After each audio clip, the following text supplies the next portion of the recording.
Assalamualaikum warahmatullahi wabarakatuh. Perkenalkan, nama saya Dea Fadila dari kelas 11 MIPA 2. Di sini saya akan sedikit menjelaskan tentang cara kerja sel saraf.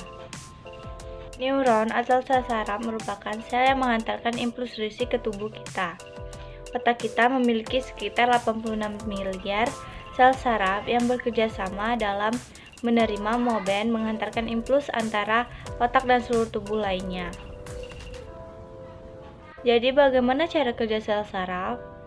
Pertama, kita lihat dulu dari strukturnya. Pada strukturnya terdapat akson. Bagian ini bertanggung jawab dalam transmisi impuls listrik dari satu sel ke sel lainnya yang akan berujung ke target akhir, yaitu organ ataupun otot. Selain akson, terdapat juga dendrit. Dendrit merupakan struktur yang bertanggung jawab dalam menerima impuls dari sel saraf lainnya, dari organ maupun otot ataupun otot. Impuls listrik ini akan bergerak dari dendrit melalui badan sel yang berisi nukleus, suatu organel yang berisi material genetik yang mengatur pertumbuhan dan perkembangan banyak sel saraf. Selain itu, ada banyak sel saraf yang memiliki struktur yang bernama selubung mielin yang membantu dalam kecepatan konduksi impuls listrik yang melewati sel saraf. Konduksi listrik di badan kita bisa mencapai 120 meter per detik di sel saraf yang mempunyai selubung mielin. Setelah kita mendapatkan gambaran tentang struktur sel saraf, sekarang kita mau menanyakan bagaimana dengan transmisi impulsnya.